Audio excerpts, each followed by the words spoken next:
మీకు తెలుసా tribal లాంగ్వేజ్లోకి Indian కాన్స్టిట్యూషన్ని translate చేశారని? అవును, ఇండియన్ కాన్స్టిట్యూషన్ని సంతాలీ లాంగ్వేజ్లోకి ట్రాన్స్లేట్ చేశారు.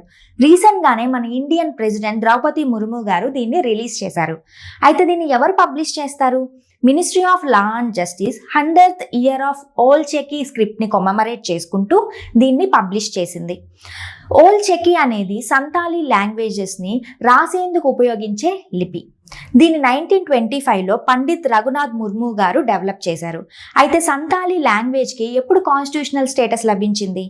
92nd కాన్స్టిట్యూషనల్ అమెండ్మెంట్ యాక్ట్ ద్వారా ఇండియన్ కాన్స్టిట్యూషన్లో 8th షెడ్యూల్లో 2003లో యాడ్ చేశారు. దీంతో పాటు 3 అదర్ లాంగ్వేజెస్ని కూడా ఇంక్లూడ్ చేశారు, లైక్ బోడో, డోగ్రీ అండ్ మైథిలీ లాంగ్వేజెస్ని. అయితే సంతాలీ లాంగ్వేజ్ని మాట్లాడే వాళ్ళని సంతాల్స్ అని పిలుస్తారు. వీళ్ళు మేజర్గా ఒడిస్సా, వెస్ట్ బెంగాల్, జార్ఖండ్ అండ్ బీహార్లో లొకేట్ అయి ఉన్నారు. వీళ్ళ యొక్క ఆరిజిన్ చూసుకున్నట్లయితే ముండా ఫ్యామిలీకి సంబంధించిన వాళ్ళు. And it is also the part of Austric language family, like Austro Asiatic language ఫ్యామిలీకి సంబంధించిన వాళ్ళు. అయితే ఒరిజినల్గా ఇండియన్ కాన్స్టిట్యూషన్లో 8th షెడ్యూల్లో ఎన్ని లాంగ్వేజెస్ ఉన్నాయో కమెంట్ సెషన్లో చెప్పండి.